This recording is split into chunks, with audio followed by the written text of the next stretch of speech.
everybody, welcome to Embracing Wisdom with Stacy. That's me. I got my buddy Leo here today with me. We're hanging out in my studio, and I've spent some time out here kind of organizing and cleaning in between my sessions that I teach occasionally on Mondays. And it's come to me in the last couple weeks, what am I doing with my life? What am I doing with my life? And I don't know if you can relate to this, but I'm in my 50s. I'm 54 years old. And for the last 18 years, I've had an amazing career. I've built a beautiful business. I pride myself on the work that I do. I find incredible amount of meaning and joy and deep amounts of service. And so it has been an absolute amazing ride. But after this last hip surgery, when it was sort of thought about that I would be going back to work in 4 weeks. And now we're going on 5 months. And as the time has passed since I've been in the work mode of teaching sometimes 30 classes a week, driving hundreds and hundreds of miles a day to get to assisted living homes to share mindfulness and yoga with seniors, people living with neurological changes. That was my life for 18 years, day after day after day after day. Comes to a screeching halt. Now, last year, it was also halted while I was having my hip replacement, but I knew I would be going back. I knew that there would be a time. Of course, I had to have a second surgery a couple months after my initial one, and so that delayed it. But I did go back to work in the summer thinking that I could just pick up where I left off. And I had to cut my work caseload down 50%. And I did that for a month and a half. And then my hip got sick again. And I had to stop and I had to cut back even more. And then by the time surgery came in December, I had really cut my work caseload down to the bare minimum, thinking that when I got back to teaching and back to business, I would be able to reverse that process. So I would start out slow and gradually build back up to a full caseload. And here we are going into month 5, and that has not happened. And so I'm in this place where I love what I do. I love the people. I love the connection. But I don't think I love the amount of energy and the driving. I just don't know that I want to do this anymore. And the hard part has been, and I think this happens to a lot of us when we find ourselves, we figure out who we are, who we want to be in the world. We carve out maybe a career path, whatever that is, or we're raising our children and our identity becomes a mom, and then the kids go to college and we're lost. Or we have a business that's maybe 15 years old, 20 years old, and business changes, and then we're no longer doing that. I think this is my interpretation. I think that there is a cultural pressure that says if you commit to this, you have to stay and do it for the rest of your life. And if you don't do that, then you're failing, you're disappointing, you're quitting. Now, if you know me, I am not a quitter. I do not quit. I do not quit. I do not quit. But I do change and I do evolve and I do look for opportunities. And a year ago, before I even had my total hip replacement, I started to sort of put out into the world that I wanted to do something bigger with what I had created. I wanted to spread it out, if you will. I wanted to mentor other yoga teachers, and I wanted to get this movement that I like to call it of bringing yoga and mindfulness into assisted livings. I know every community and every city, every small town has people with dementia that would benefit. And so I sort of started scattering wildflower seeds in my mind of what the potential could be if I was able to mentor other yoga teachers on my method that I've created that I know works. And people all over the country or all over the world could be doing what I'm doing, but I'm not having to do it all. I thought that's really cool. And then the whole hip saga came. And during the hip recovery last year, I did a lot of podcasts as guests where I got to talk about this. I got to talk about dementia and Parkinson's and Alzheimer's and brain injuries and yoga and mindfulness. And it was amazing. And so I felt like those seeds that I scattered were starting to grow. And then I had my last hip surgery in December. And I really had the intention that I would be going back. And unfortunately, as it stands right now, I'm not going to be going back to that full amount. I did teach some classes this week in the community for people with brain injuries in my local community, and it was really good, but it was really hard. It's hard physically for me to get in and out of my car multiple times. It's hard for me to sit in a chair for a long period of time. So the groups are all chair yoga. They're mostly in wheelchairs or limited mobility. And then I usually sit just on a folding chair. But I have to gather the chairs. I have to gather the people. I have to move the people, sometimes their paralyzed bodies in a chair. If one person wants to really feel some sensation that he's not able to do independently, then I lift his arm for him. So there's a lot of physical work involved. Then I get back in my car and I repeat it. And so it's really hard. And I'm at a place with my physical body that doing hard things just isn't on my radar right now. It's hard enough just to exist. It's hard enough to get dressed. It's hard enough to do the things that bring me joy, which is a whole other like layer to this who am I? What am I doing with my life at 54 kind of thought process. And then if I choose that I don't want to go back to the full time status that I was, then am I quitting or am I adjusting? And so, a word that keeps coming into my world in the last couple of weeks is pivoting. And I feel like I'm constantly pivoting. And I think pivoting is a great word when it comes to making major decisions in our life. I think that if we're in a relationship that's not working for us, we pivot and we look at maybe our responsibility in the relationship. What's my part in it not working? Maybe I seek out counseling or I talk to friends, but I figure out this isn't working for me and I pivot. I don't leave, I don't bail, I don't quit, but I pivot and do things differently. And I feel like we can do that with our professional life as well, as we can say, yes, I've created this, I've done this amazing thing, I've worked in this company for X amount of years, or I've been a teacher for so long, or I've been a mom for so long, and now I want to pivot my own life and change a little bit. It doesn't mean I quit completely and I lose everything that I've gained, but I just pivot, I turn a different direction. And I feel like that's what I've been doing over the last specifically 4 months. But even before that, I was pivoting a little bit, adjusting. And that's what I have to do during this time where I'm given an opportunity to look at what am I wanting to do with my life when I return to work. I am facing two more surgeries and I have a lot of time in front of me where I'm not going to be able to get in my car and go into assisted living and teach yoga. I'm not necessarily going to be able to teach yoga here. And people ask me all the time, why are you not teaching at your home studio as much? And the answer, it comes down to pivoting again. I love my people. I love my Monday night crew.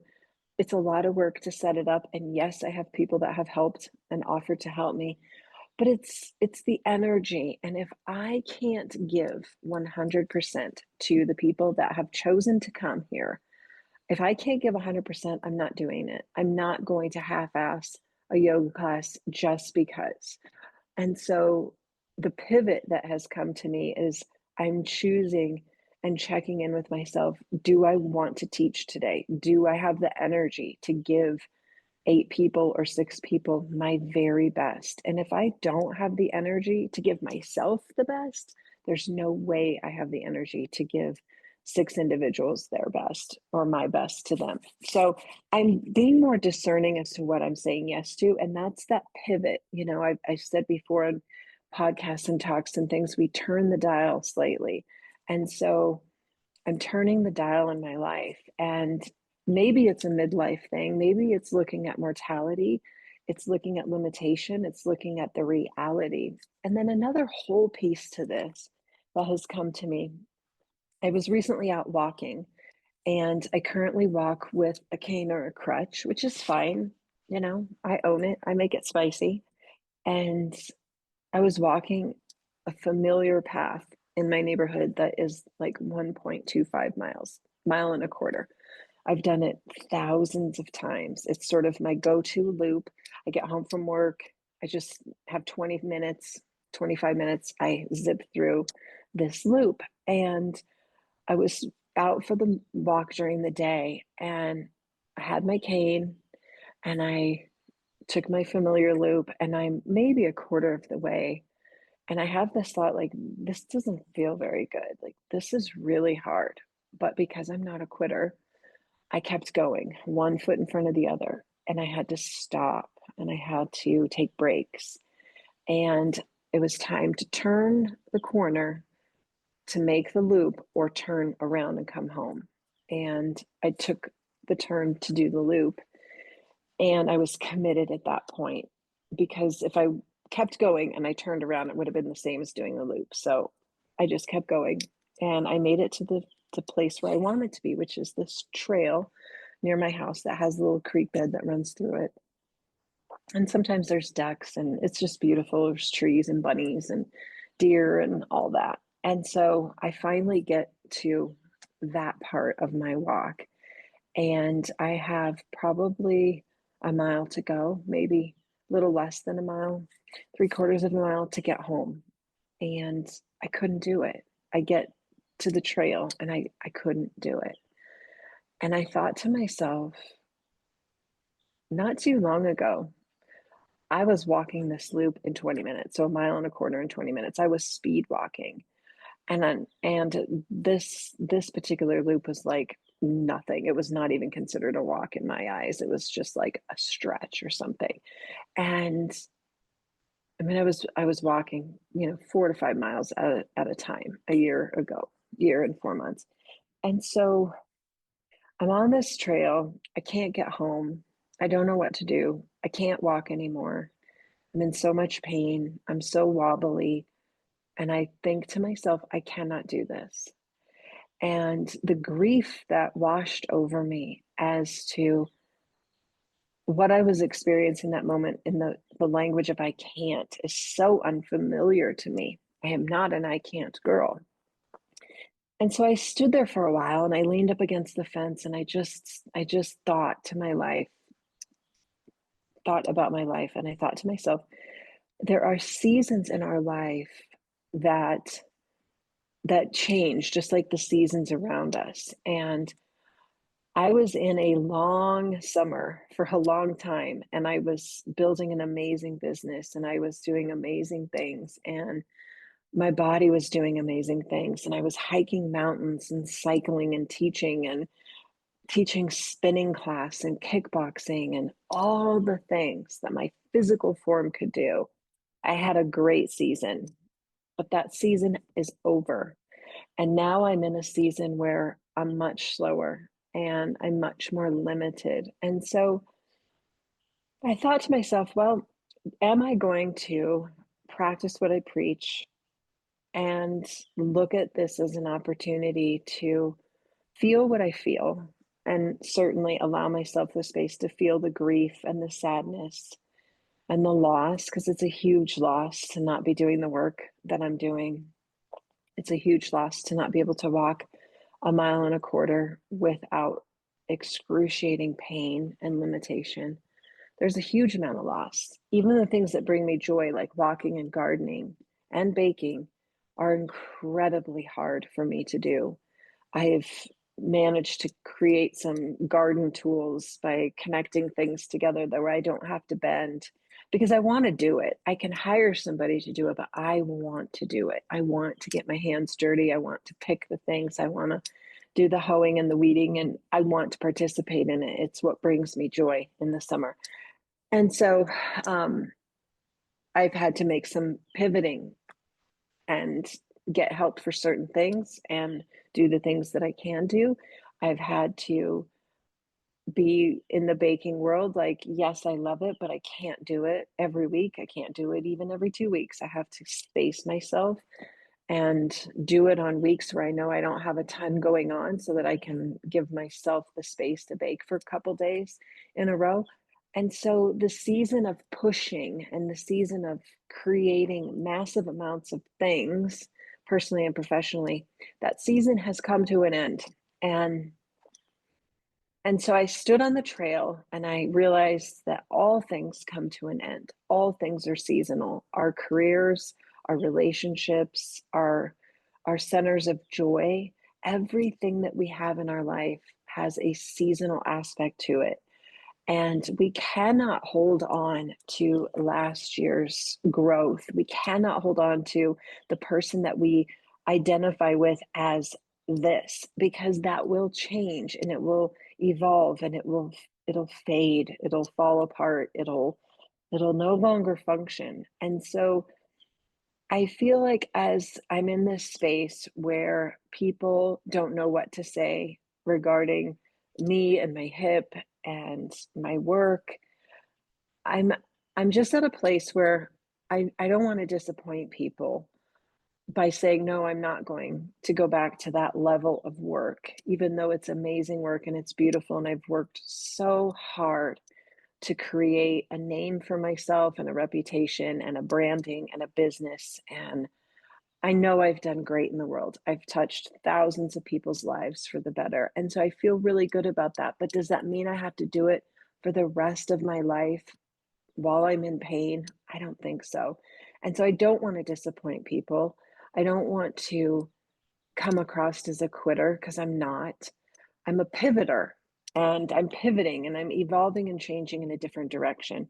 And I'm in a different season right now. And that season is some letting go of things, it's some shedding, it's removing things that I don't need anymore. Just like a tree doesn't need the leaves in the fall, and so it gets rid of them.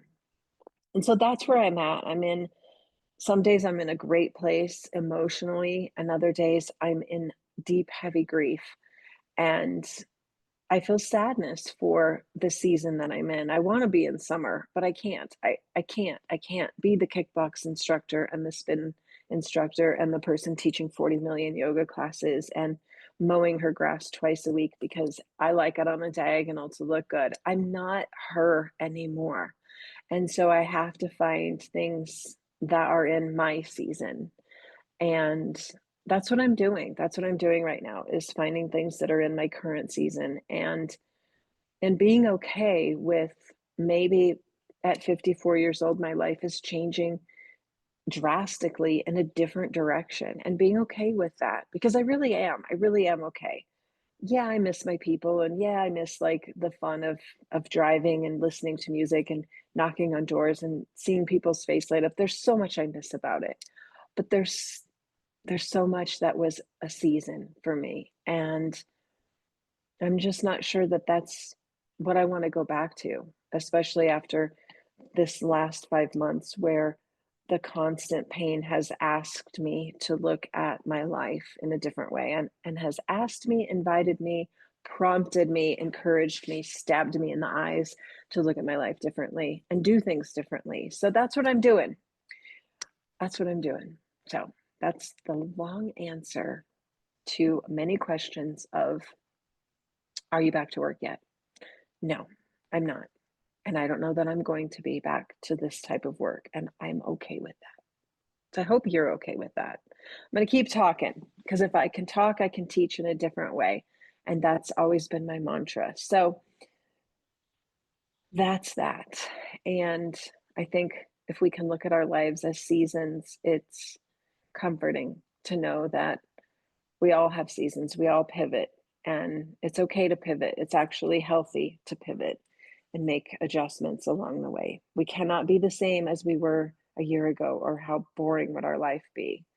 And I say often that I just want to wake up and be a better version of myself today than I was yesterday. And that's what I'm doing. And maybe the better version of Stacy is doing less. I said it. Maybe. I don't know. I'm pivoting.